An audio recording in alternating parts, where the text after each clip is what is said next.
Welcome back to the Hank Strange Situation, Lifestyles of the Locked and Loaded. Make sure to check out hankstrange.com. You can sign up for our email list and find ways to follow and support our efforts. All right, welcome back to the channel. I'm Hank Strange. I'm joined by my friend Walter Keller of Safety Harbor Firearms. We coordinated today, getting dressed up here. Do represent for the Safety Harbor Firearms, which sponsors this channel here, thankfully. And we are looking at some polymer lower, complete polymer lower guns here from the original, which came from where? What was the? Cavalry Arms. Cavalry Arms. Yeah, so Cavalry Arms had the original all in one piece. What I have here is the KE Arms KP15. This is the completed one. Came from Brownells. Brownells sent this to us to try it out. And you kind of like this, right? I know some people don't like it. Some people do. I bought the original Cavalry Arms ones back in early 2000s. Right. Just to see what it was like. I was like, okay, no worries. Yeah.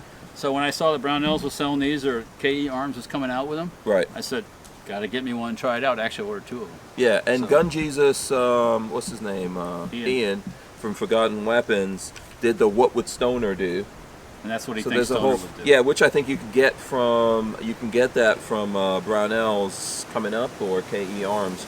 I think KE Arms has the complete gun, and then Brownells has different variations. They have complete lowers and they have stripped lowers. Yes, so you can get stripped, complete, and some different combinations. So you did get. I bought a stripped lower. Okay. At the same time, I ordered a black one and I ordered an FDE one, stripped. The FDEs, I guess they haven't made yet. Black ones, they're getting shipped. So yeah. And then, so I know I've spoken to some people. They recommend putting a like a metal upper on this whole thing instead of getting. Look, there's polymer uppers out there. There's polymer uppers. Yeah, but I've heard like it's better to do a metal one. But this is a nice combo. What do you have going on here? This is the Wolf upper, the 223 Wolf upper that's made in Taiwan. So this is piston? Yes, piston driven. Okay. In Taiwan, I think they call it T91. Okay. So this was a Christmas present. I dropped it still, on that it's still lower. lightish. It's not bad. That upper's a little heavier because of the gas system. A little bit, yeah. I mean, I can feel that the weight is here, but it feels well balanced. Yeah. You know? Works all right. Yeah, so how do you like this gun?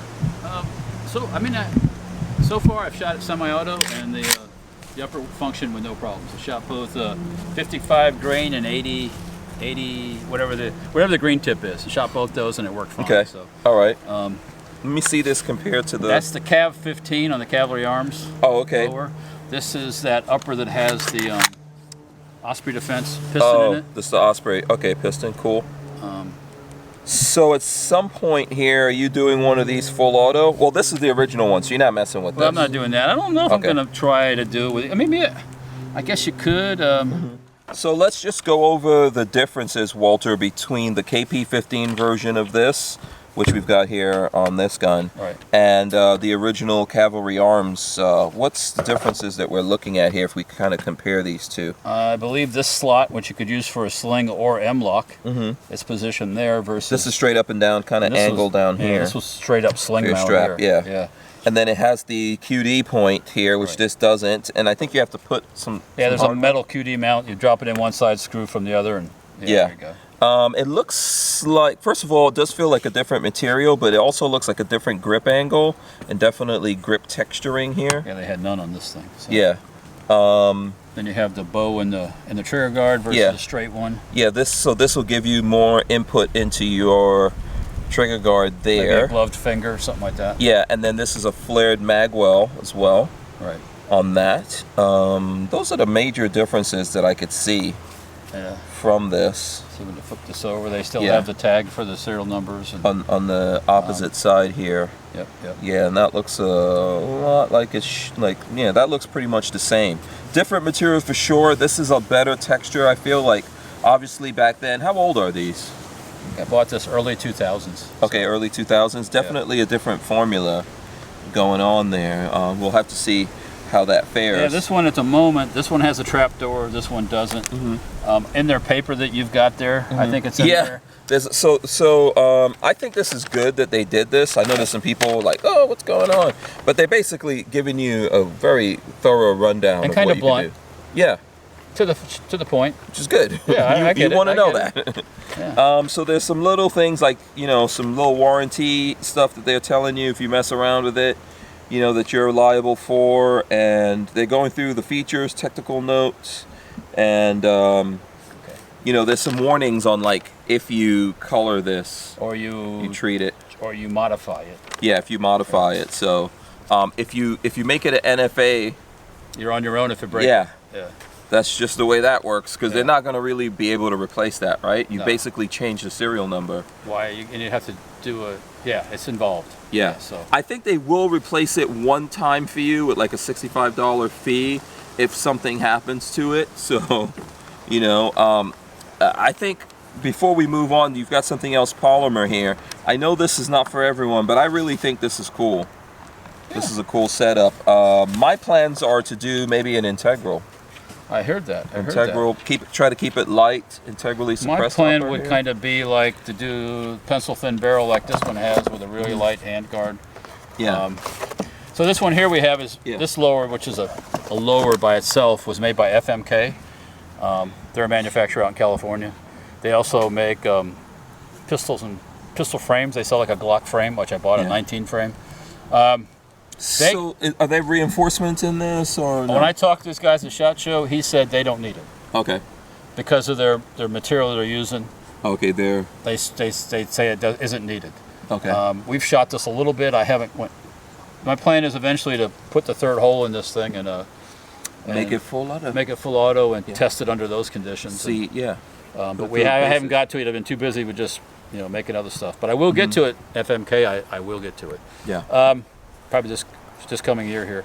Yeah. Trust me, I like to shoot full auto. Yeah. Well, I like to do it too when I have ammo. Yeah. That's another thing. But being just polymer by itself, you've got to fill in the blanks. So this is one of our stocks on the back. Yeah. The compact entry stock for the AR-15. Set up as a brace, but it doesn't have to be because this is not a pistol. Yeah. But I just had it on there. So this is the cavalry arms with a Osprey Defense piston-driven attachment on this upper. It's self-adjusting. It's self-adjusting. Let's see how it shoots. Ooh, loud.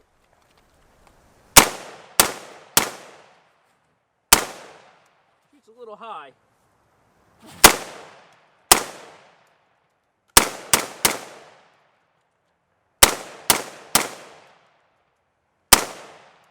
And we're out. Also, talk to Safety Harbor Firearms. Maybe you can get you one of these BFP magazines.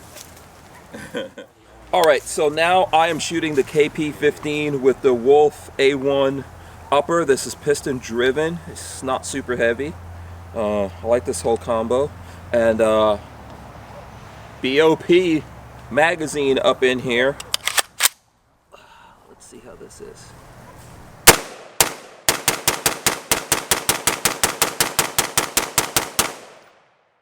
There you go. Nice. I like the angle of the ejection. Yeah. Drop that brass in a nice little pile down there. Everybody, this is the FMK lower. The company, this is just basically a lower receiver. It's also made out of a polymer material too. So I'm gonna shoot it and try it out. What's that crazy magazine you got in there? Oh, this magazine is actually one of the Korean mags.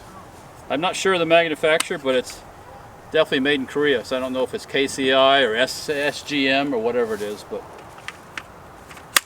polymer also. All right, here it goes.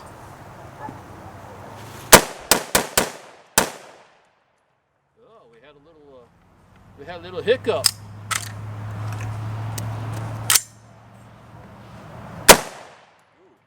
Another hiccup. Did you see? That was pretty big. Saw a fireball come out of there. Yeah. I think I the would pause. check that one. It dropped into the mag. That was a fireball. I think it dropped the mag out too. Fireball out. Like we'll have to see on the video, but mag might have actually got detached when it went boom. Oh. We'll take a break on that one until we figure out what's going on. Yeah, that last lower we were shooting, or lower upper, it wasn't the lower's fault, but there's something happened with the upper, and it started acting weird. So we're gonna come back to that a little later. But for the time being, I have a Wolf upper, which is a piston-driven upper, T91 in Taiwan with an M16 lower. So we're gonna see how this thing runs full auto. Oh, right here is some green tip, U.S. military green tip type ammo. Alrighty, let's see how she goes. Let's put it in the fun position and rock and roll. You see that, Hank Strange? I dropped the mag. Boom! This is a 6 hour mag. Oh. Maybe. Maybe. Maybe. Interesting. That SIG mag is too tight. There you go.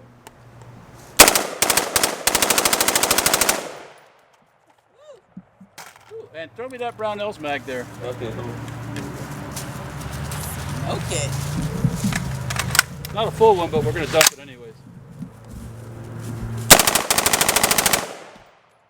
There we go. Oh, smoking. Woo! So I think that Wolf upper runs pretty good full auto. Yeah. Made a nice little pile of fired cases. And yeah, it's good to go.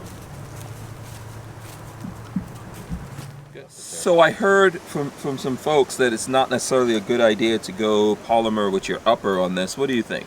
Do you care? I don't know why. Why would that? Yeah, I'm not sure I don't know. what difference it would make. I know some people, some setups, some polymer setups have the upper and the lower combined. Refresh And my they memory have- or not, didn't... Who was it? It wasn't these guys that made a plastic upper, did The polymer? Kaiser US, we've Kaiser, done some yeah. stuff with Kaiser US, and they have a polymer upper lower, and they have metal inserts in there. Oh, okay. And then I think that American Tactical Imports, Yeah, they had or one, now too. that I think there's just American Tactical or something like Right. that these days. They also have a upper lower kind of combo thing going on. So, yeah, listen, you got to try Yeah, if yeah. you want to. What they really don't recommend is higher, bigger caliber uppers on the lower. Oh, so dropping a 50 The on that? 458 SOCOMs and the 50 BMG and stuff like that. That's when you get into that area. It's like, well, you know, maybe not such a good idea. I'll probably try it just for fun. Yeah, that's what I was going to say. I would try it just to see. I think this is pretty tough, man. It's all one piece, so I think that's going to give it more rigidity all the way through. It seems pretty good. Yeah, Yeah. I mean, I don't see how the 50 cal would break it, but I think they're worried about things like when you take half it and you split it, and then if you turn If you torque it weird or yeah. something, Yeah. we'll find out. Try it. Yeah. So we're gonna basically, obviously Walter's got these two setups. We'll do some shooting of it. We'll show you guys. We'll do some more of this. I think there's still folks out there who want it like, oh no, I don't want to polymer. Well, some people, they want to put their own grips. They Yeah. want their own stock. I Yeah. get it. This to me is more when you're building a inexpensive or we're trying to make a really lightweight gun. Mm-hmm. Yeah. I'd like to see more companies go in this direction. Maybe we can get a bullpup set up like this. What do you think? We could build some more bullpup guns in the world. Survey says probably not. I say more bullpups. Yeah. All right, so let us know if you've got one of the KP15s. Or if you have an old cavalry arms gun, what you did with yeah, your cavalry arms gun. exactly. If you had a first gen or a second gen or whatever, yeah. Yeah, you could go, I've got one of those too, Yeah, Walter. I have an old guy. I had that forever. Yeah. Yeah, if you're doing a KP15 build, let us know about that, what you think about it, or what your plans are if you would do it. And if you don't want to do it and you think it's horrible and Tell us to. yeah, if you think it's an abomination, Tell us to. we'll listen to all of that, okay? Don't Yeah. forget to subscribe to the channel, ring the bell so you can be notified every time we post a video up here. Lola likes to make sure I say that correctly, Walter. I guess sometimes It's I mess important. it up. It's important. Absolutely. And leave your comments, okay? Thanks so much. Big thanks to Walter from Safety Harbor Firearms. Make sure you check them out, as well as stenparts.com. Yeah, Right. go buy some parts. Yeah. Yes, we got that going on. Stimulate the money with some of that stimulus money. Yeah. We're out. Peace. Make sure to check out HankStrange.com. You can sign up for our email list and find ways to follow and support our efforts.